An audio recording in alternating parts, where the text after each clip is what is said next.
Hello and welcome to our podcast session of today. My name is Melody Wanjiro. I hope all we have been doing great. And before even I continue, always remember to watch our previous podcast sessions so that you get to go with our flow of the sessions that we are having. Right now we are talking about the series on GBV. What are the causes, the factors, the forms, and how we can deal with it, and also how we can overcome it in terms of having help from the mental people advocates, and also from the justice people, but then again, who are the victims and also who are the survivors of the GBV. How do we cope with it?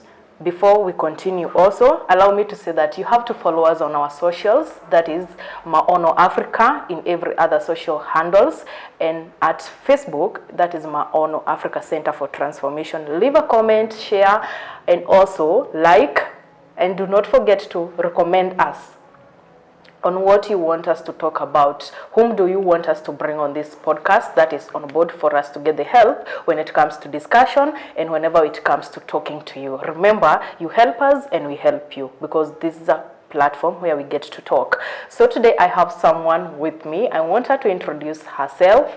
Most of the time we see her in theater, but we do not really know who she is. But at the same time, we have to get to know her into details. Hi, my name is Fen Mecha. I'm an actor, a comedian, a scriptwriter, and a mom. And a mom. Yeah. Most of the time we get to see her more like an advocate, because whenever you come into meetings, you're well spoken. Unaongea, you don't hide. I remember a certain time before we get into the story of today, you told us that whenever we are giving advice to children, we have to tell them into black and white, black that and this white. is this and this is this. Hakuna haja kumficha, you know, ni kumwambia ukweli. So welcome to our podcast today. And when I approached you and we were talking about GBV cases, and then you had this story of yours, that we want to go into segments of it to get to understand what maybe kept us into that situation and how did we overcome that situation, and how are we living with that situation to ending as a champion in the society. So how was the GBV to you? Okay, right now I'm a mom. I'll say that I'm a mom, not a wife. Just a mom. They should notice you are a mom and not a wife. Okay. But then it's not like I was not married. I was married. Lakini kukakuwa na issues. Najua mkikaa watu wawili lazima kuna kuanga na friction. Yeah. But friction ilizidi zaidi sasa, so nilitoka because uchoka. Nafikanga place yenye unasema hizi vitu zenye I'm going through nitakufa tu bure. Because I remember nikiwa kwangu, there is a time I called my mom. Nikamwambia, mom, mimi life vile naiona, naona tu ninunue sumu niwekee watoi na mimi nikunywe niende. So ikifika place yenye unasikia tu kuna mama amepatikana na watu wake kama wamekufa, ujue tu ni msichana wako. Yeah, things were that bad. But before we get to things being bad, Mecha, you said you corrected us by saying you're a mom of 3, but you're not married. I'm not How married. long was your marriage? Not long. Ni watoto tu walikuja papa. Yeah, ni like ni 4 years. 4 years. Yeah. That's a long time. 4 years. That's a long time, Mecha. According to the generation that we are right now, that's a long time. So, I want us to get into the journey, if you're comfortable with it, sharing, because we say sharing is more like learning. Many of us get to learn through our stories. The journey. At first ilikuwa poa. It's someone mwenye nimejua for long. So ilikuwa kama mwiste, si ya wedding, kulikuwa na wedding, nothing. Kuna dowry yenye ilikuwa imelipwa. So hata hiyo tunaita marriage. It's more like come we stay. Come we stay. So ilikuwa nimeenda tukikaa after some time. Okay, watu wangu wamefuatana. My firstborn is 5 years. My second born is 4 years, third born is 2 years. So amefuatana hivyo. So nikiwa na ball ya second born, tulikosana. Nikakam home. After come home, I got a call from a certain lady.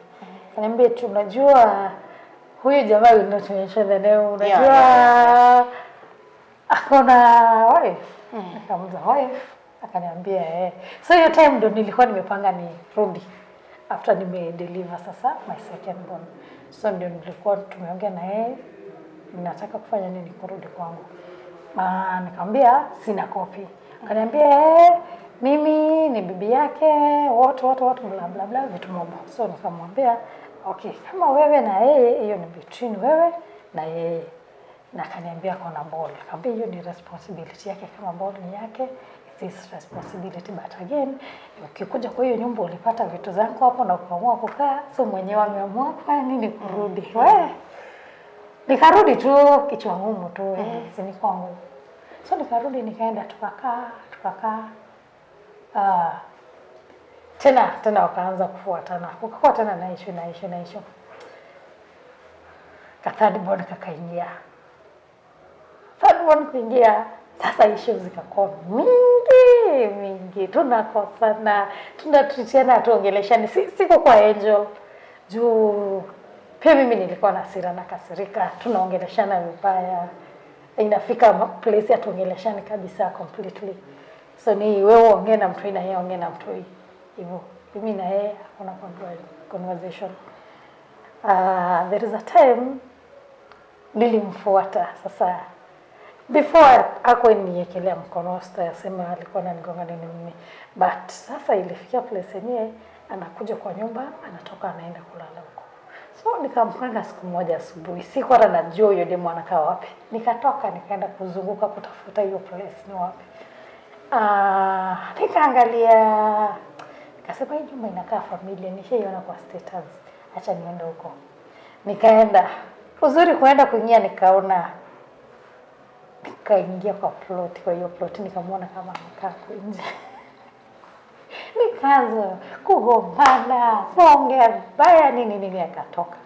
Kaenda, hiyo time nilikuwa, sasa third born ilikuwa 8 months. Yeye vile alitoka nikaingia nikakaa tukaongea na huyo demu. So nikamuuliza wewe sasa mumepanga aje, because mimi okay ndo yenyewe kuna bibi wawili, that's what I said, siwezi kaa. Nijitoe wewe kwa first wife ya kuletea mwingine juu you are comfortable, mimi am not comfortable. Akasema no, kitu yenyewe tunafanya tu ni alikuwa na mtoi. Nikulea mtoi. Nikamwambia okay, sawa. Tukamaliza. Nikarudi kwa nyumba. Usiku kitu saa 5 kama watu wamelala, akatoa pipe. Aliniwekelea. Aliniwekelea hizo pipe. Hata bifanza kunigonga nilimwambia ikifikia ni place ya kunisha kazi usifanye aje. Acha nitoke niende juu. Mimi ikifika ni place yenye tuna get physical siwezani. Wasikia akanitwanga. Nikamka nikaenda nikaripoti kwa polisi. Polisi kuripoti wakaniambia sasa itabidi uende ya medical letter. Kwenda si pesa yenye nilitishwa sikukuwa nayo. So nikarudi tu kwa nyumba, kesho yake nikapanga vitu, nikarudi home. Kurudi home, sikurudi na watu hii. Niliacha watu hii mimi nikaenda na ball. So si ball iko ndani, so huwezi achana na, ingekuwa ni possible. Ningemwachia di ball. Niende. So kufika akakaa. Tena tukakalisha tukaongeleshwa, karudi. Tukakaa nikienda kujifungua sasa nikiwa 9 months, nikijifungua nikakaa home. Nikajifungua, nikakaa kama 3 months ndio nikarudi. Mapenzi ilikuwa mzuri, kidogo. Tena akaanza tena tukaanza tuongeleshani, atufanye nini, anatoka anaenda halali kwa nyumba. So nilifika nikachoka, unajua. Nikachoka tu nikasema nikachukua. So hiyo time sasa hiyo mtoto wangu mdogo alikuwa 5 months. Nikamchukua nikarudi home. nikaacha wawili. Nilikaa like 3-4 weeks. 3-4 weeks, yeah, kitu kama hiyo. Ndio nikarudia wengine kama shule zimefungwa. Sasa kurudi nilipata demu amehamia kwa nyumba. Na mimi ni nani? Hasira ya Mkisi. Nikapanda huko. Nikaanza vita na demu. Tulipigana.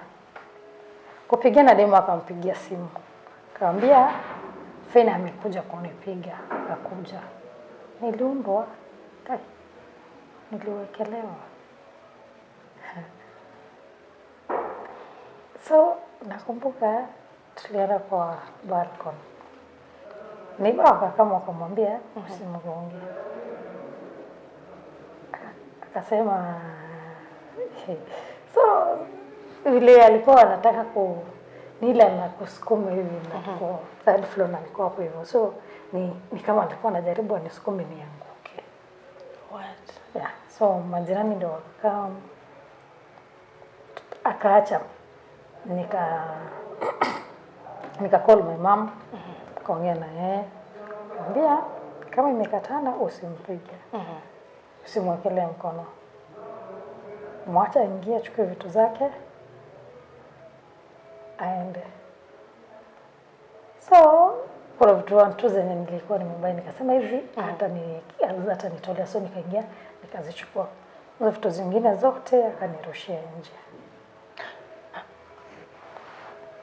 So kunirushia nje, akafunga nyumba.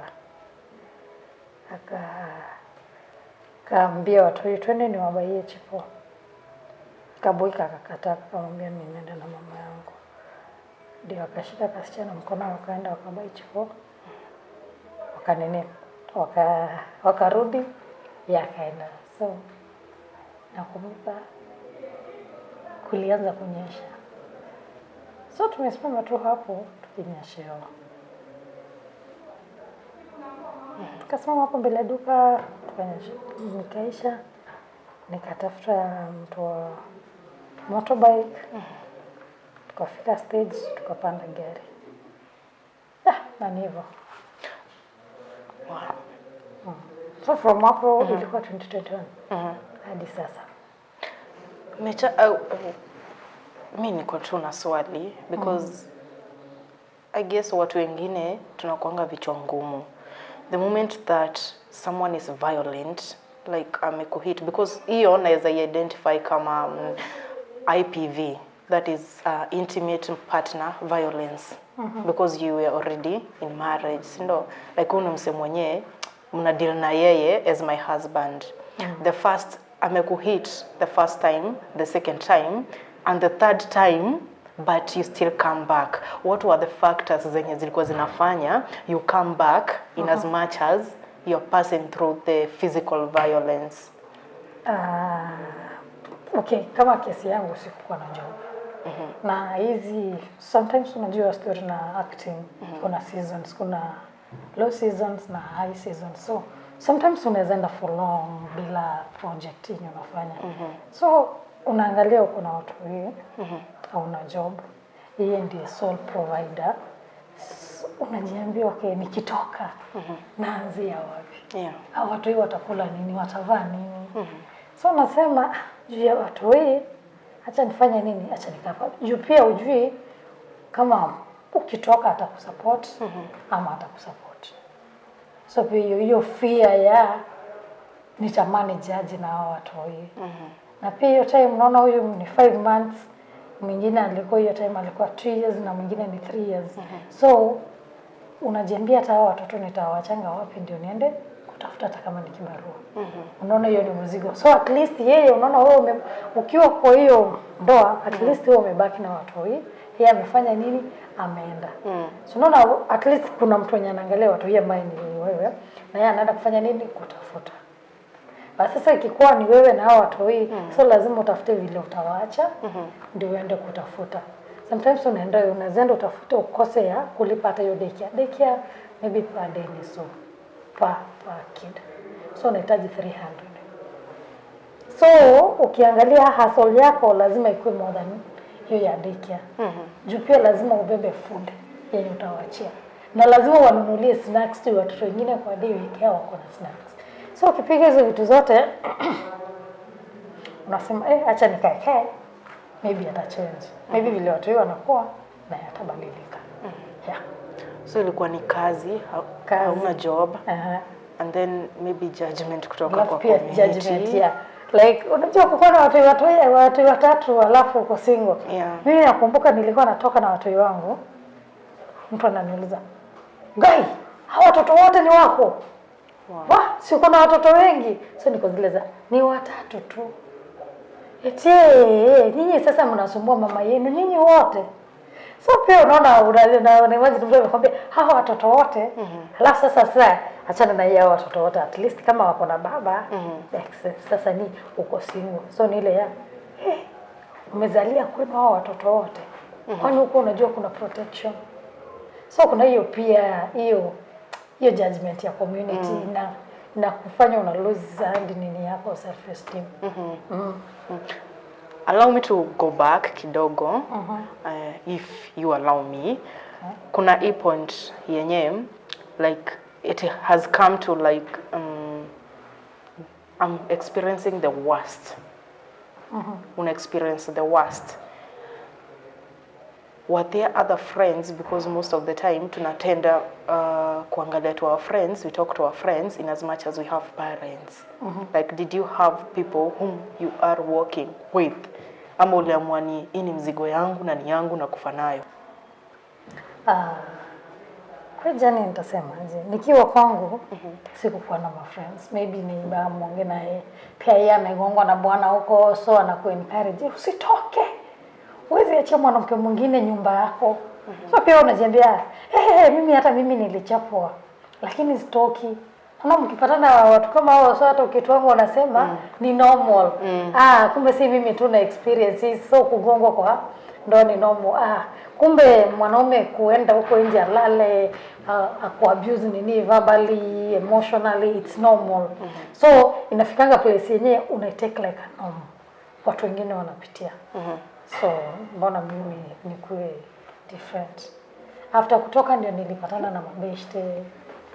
Sasa wenye tulikuwa tuna perform na wao. Hizi organizations zikiwa na trainings, unaenda mnajibonga. Unajua the more unajibonga the more hiyo pain, hiyo hasira, hiyo bitterness inatoka. So nilikuwa na attend na pia mimi waongea, siwezi ficha sijui no mimi naongea na mimi by the way ni mama wa watoto watatu na sina mtu.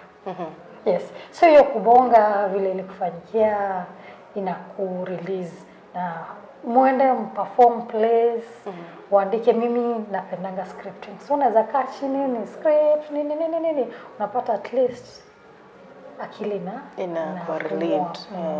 So how is theater to you now? Theater? And were you still in theater time you be experiencing the GBV thing? So niki experience nilikuwa nimetoka theater kidogo. So nilikuwa mostly kwa feeling.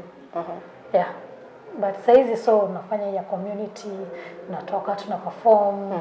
Hata kuna ingine hapo nimejoin ya church. So theater kuna ni kama ka medicine nitasema hivyo. Umetoka huko nje, chapa show na huko kwa community. Unajua before mwanze kuchapa hiyo show kuna venye ka adrenaline kanapanda kidogo like mnaanza aje ku pull crowd nona. Maybe uchape huko ashana na bwana yangu nini ndio crowd ikuje. So at least pia unachoka. Hata ukienda kwa nyumba ufikiri vitu mob. Na pia kama kuna capital kenye kanaingia unaona inashughulikia watu. So pia ina play part ya it's helping in terms of the mental health. Whenever una play hizo skits in theater inakusaidia maybe to relieve some of the stress. Ndio. Kama therapy. Yeah. So with time there was a light at the end of the tunnel, definitely. Ndio. Bado naona light seti imewaka sana but kuna ka light. There is light. Yes. Yeah. Sitasema unajua nikitokea I was so bitter. Like hasira yangu ilikuwa inaenda kwa watu wengi. So anything small yenye mtu yeye alikuwa anafanya. Watu nilikuwa na watu wanga. Jesus. So they more like they were paying kwa makosa yenyewe ulitendewa. So hiyo hasira yote mtu yeye atamwage maji kwa nyumba. Hiyo ni vita. Nachukua hadi mwiko namwambia chini. Shana hivyo. Like mtu hii hata umfunze ikose kuingia like adashika hiyo kitu unamfunza. Pia ni shida unataka umpike. Kwa nini nakwambia 1+1 ni 2? Mbona ushiki? Hii ni madharau, hutaki kushika kitu yenye nakufundisha, unaona? So watu wengi walikuwa wanasafa, hiyo hasira ilikuwa mob. Na hiyo bitterness, so anything small. Hata mtu by the way, angeniongelesha kitu ndogo tu hivi. Mimi huyo nimelipuka. Nitakupea msomo, nikupea msomo. Hivyo, but siku hizi hata mtu anaweza fanya kitu niangalie tu niseme, achana na huyo. So siku hizi ni hit sana vile ilikuwa inani hit. Na ndo ukuje uchange from maybe directing hii anger kwa watu hii, ni nini ilifanya kukuwe na turning point ya like enough is enough, these kids are suffering for no reason? I used to pray. Nilikonga naamka 6 church yetu morning, kuna konga na morning prayers.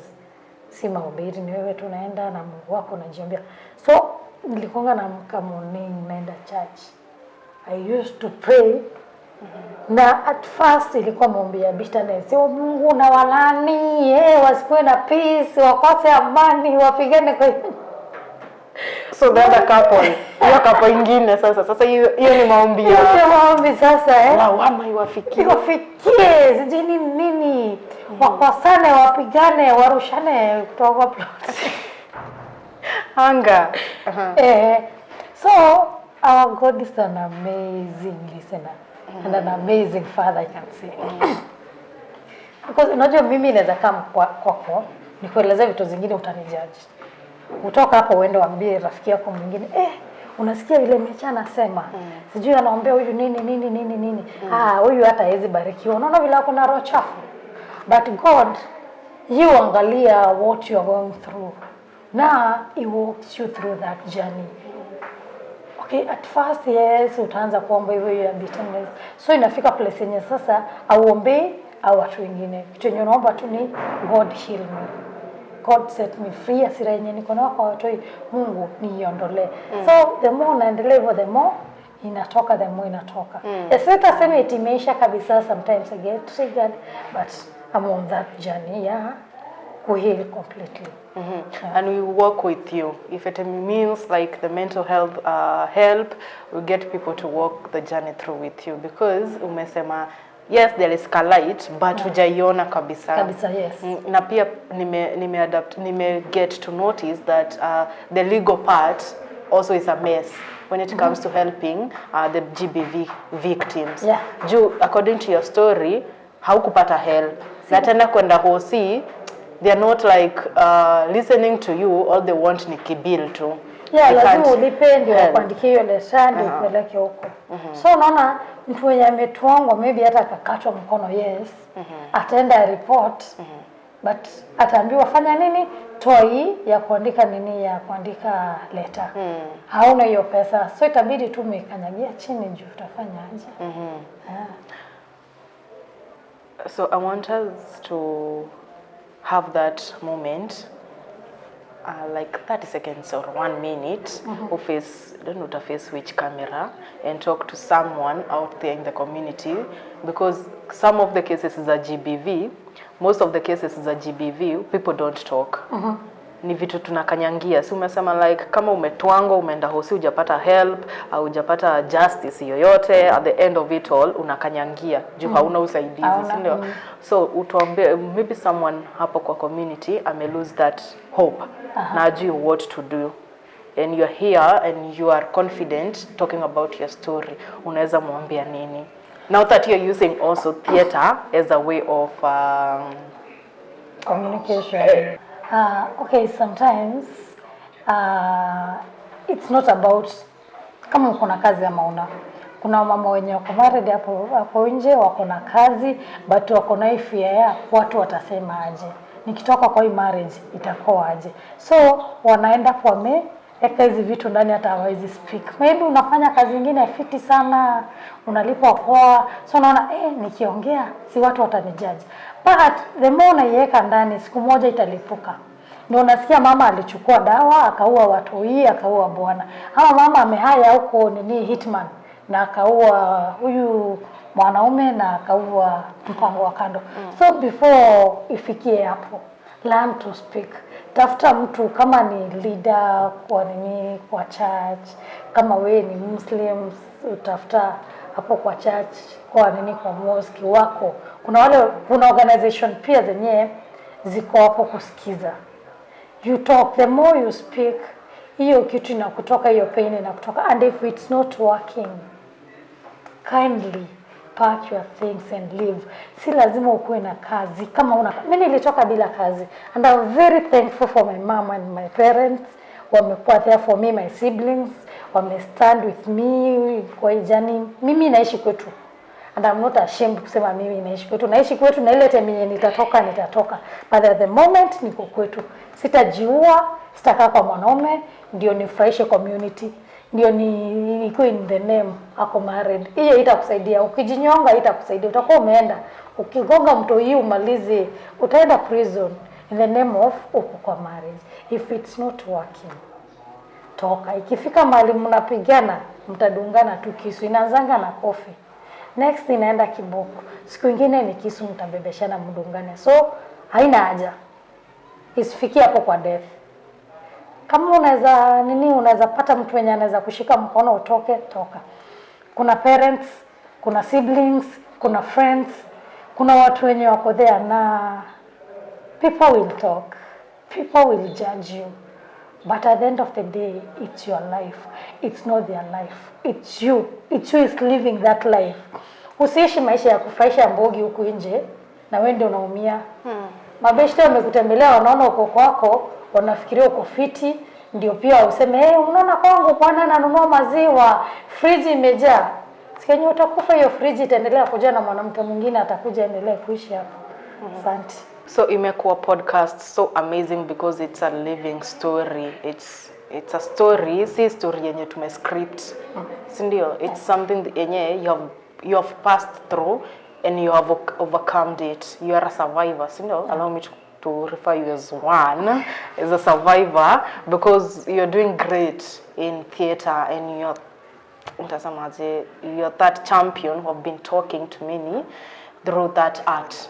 Sindio? So in case you're passing through such cases, it's not the end of the world. Tafuta watu wenye watakushika mkono and they get to lead you. Unaweza maybe you're being judged by the community ama kila mtu tu wako like huwezi kuwa unapigwa, na kama unapigwa the community iko like lazima ukae hapo ama wewe ndio umekosea. Wewe ndio umekosea, but they do not know the real story about whatever unapitia, si ndio? So we'll be having also sessions with people from the legal justice and also from mental health advocates, ndo waweze kutuambia whenever you're passing through these GBV cases, how can you handle it mentally, or what can you divert to, and if it's also times of the legal way that you need that help, what are the articles that favors you? Kwa constitution ni article gani inakufavor? So we'll be having that session and the session of the mental health. Do not forget to watch and to rewatch our previous episodes so that you get to have the flow of our conversations. And if you have someone that you can recommend, kindly hit us on our comments. Also send the email at Maono Center for Transformation for the podcast. Talk to us. You can email us. You can comment on our social media handles, that is Maono Africa, in any other social platform. And at our Facebook page, that is Maono Africa Center for Transformation, we are always available. The handles will be there down for you to get them. And also share our communication, our comments. Ukishare this conversation with someone else, atapata hiyo usaidizi. So tusijieke information, because we are doing this to help someone there in the community. So I'm glad. I've been your host, Melody Wanjiro. Till next time, kwaheri.